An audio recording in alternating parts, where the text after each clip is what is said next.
Bagaimana hukumnya seorang suami menyuruh istri untuk berhenti kerja, namun istri menjawab, berapa besar engkau akan memberikan saya uang? Ini istri yang kurang ajar ini.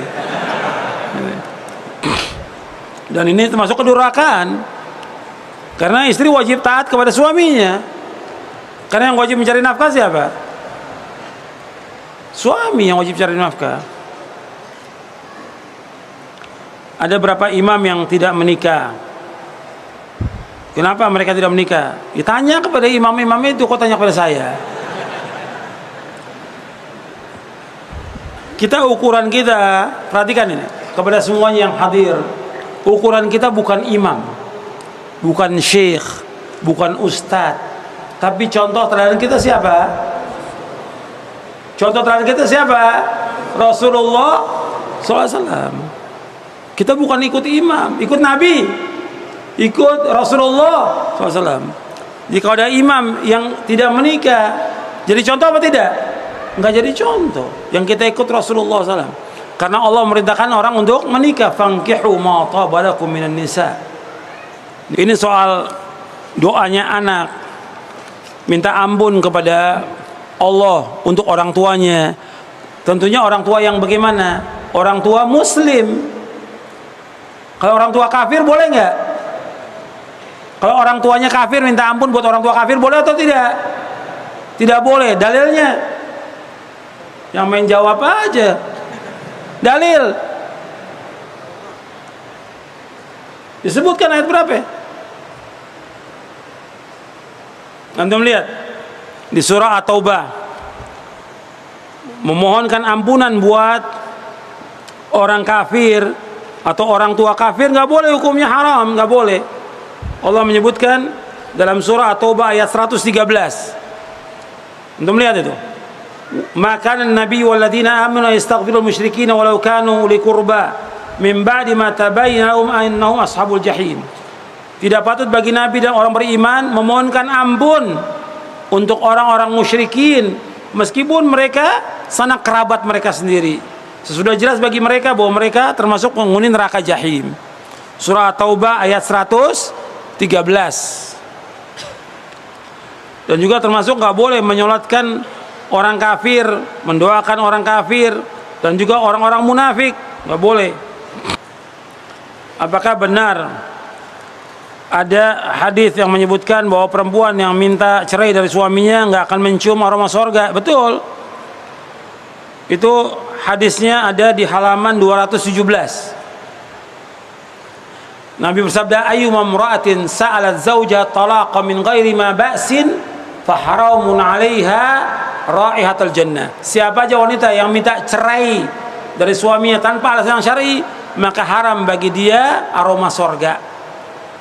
Hadis ini sahih, diriwayatkan oleh Abu Dawud, Tirmidzi, Ibnu Majah, Darimi dan lainnya. Bagaimana seorang anak yang lahir dari perzinaan? Seorang anak yang lahir dari perzinaan, Nabi menyebutkan bahwa itu adalah jelek. Tapi anak ini dia tidak salah kalau dia sekarang berbuat kebaikan, dia melakukan amal taat, diterima oleh Allah Taala. Soal itu berkaitan dengan nasabnya aja. Artinya nasabnya nggak bisa dinisbatkan kepada ayah yang menzinai, tidak bisa. Meskipun setelah itu ayahnya menikahi ibunya, tetap aja nisbatnya kepada ibunya. Tapi si anak dengan dia berbuat kebaikan, ya dia menjadi anak yang soleh, nggak berpengaruh soal perzinaan yang terjadi dari bapaknya dengan ibunya.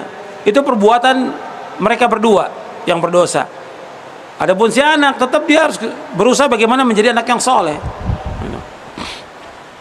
Apakah seorang istri berdosa jika diajak untuk berhubungan di malam hari, dia tidak mau? Alasannya airnya dingin. La haula wala quwwata illa billah. Ini dosa besar. Antum lihat hadisnya, bahwa perempuan yang diajak untuk bercampur dengan suaminya tapi dia tidak mau, itu dosa-dosa besar. Lihat di halaman 203. Ini perhatikan nih kepada wanita-wanita, perhatikan halaman 203. Nabi bersabda SAW, "Idza da'a ar-rajulu imra'atahu ila firashihi fa'abat an taji'a fabata ghadbana 'alaiha la'anatha al-malaikah hatta tusbiha." Apabila seorang suami mengajak istrinya ke tempat tidur untuk jima, bersetubuh, dan istri menolaknya sehingga membuat suaminya marah, maka istri ini akan dilaknat oleh malaikat sampai subuh, dilaknatnya. Ini hadis sahih riwayat Bukhari, Muslim, Ahmad dan yang lainnya. Sampai riwayat yang lain hatta tarji'a, sampai dia kembali kepada suaminya, mau dia bersetubuh. Dan riwayat disebutkan hatta yardu anha, sampai suaminya redho. Kalau suaminya nggak redho sampai pagi terus dilaknat, sampai besoknya lagi, terus seperti itu. Dosa besar ini, dosa besar. Sampai Nabi menyebutkan, seandainya suami itu mengajak dia, ini sekedar perumpamaan aja, walau sa'ala nafsah wa ya laqatabin lam tamna'hu. Kalau seandainya suami itu minta istrinya untuk berhubungan intim, bercampur ketika berada di atas punggung onta, maka nggak boleh dia tolak. Ini perumpamaan, sampai di punggung onta wajib dia untuk memenuhi. Hadis sahih riwayat Ibnu Majah, Ahmad dan yang lainnya. Makanya ketika Nabi SAW melihat seorang wanita, ini Nabi melihat wanita lewat sebagai laki-laki, bangkit syahwatnya Nabi. Nabi langsung mendatangi istrinya. Waktu itu istrinya sedang masak. Nabi ajak untuk bercampur, dia nggak boleh nolak.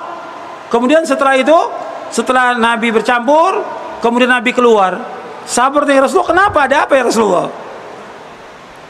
Tadi aku melihat seorang wanita, kemudian bercampur. Kata Nabi, inna min amathili a'malikum ityanul halal. Sesungguhnya di antara amal kalian yang paling utama mencampuri istri kalian. Itu sabda Nabi SAW. Makanya si istri nggak boleh menolak.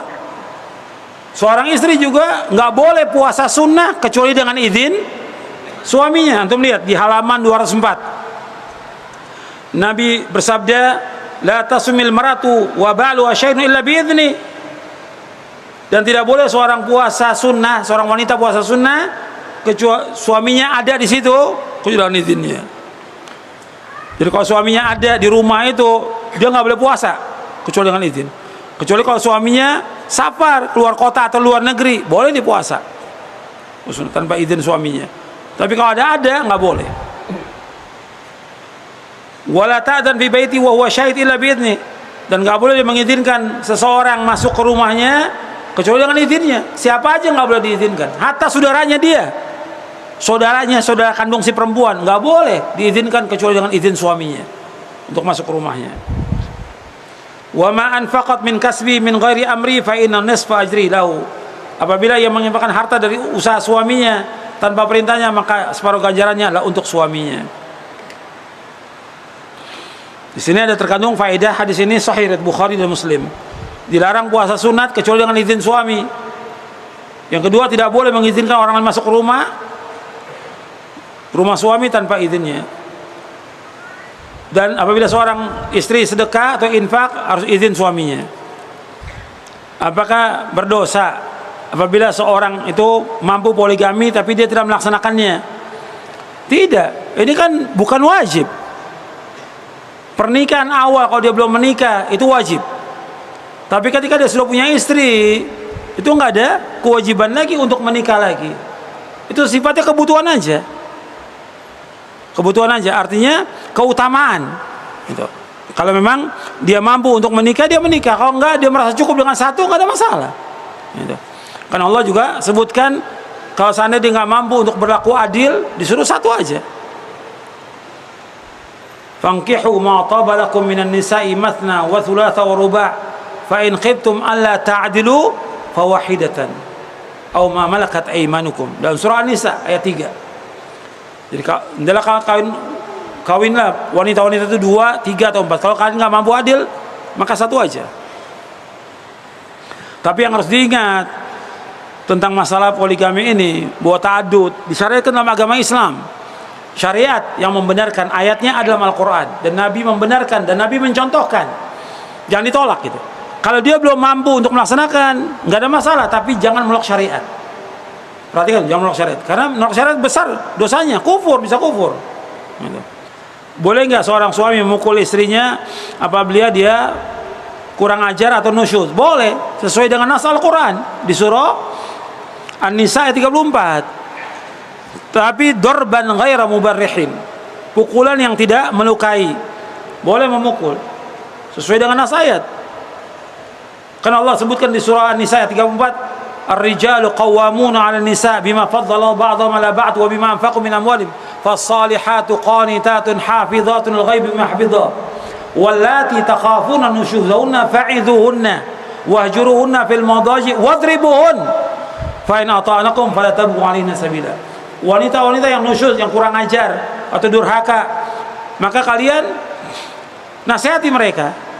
Sudah nasihati nggak mempan, pisahkan tempat tidurnya, jangan dicampuri. Nggak mempan juga, pukul, tapi pukulan yang tidak melukai. Kalau dia kembali taat, maka jangan kalian mencari jalan untuk menyusahkan mereka. Surah An-Nisa ayat 34.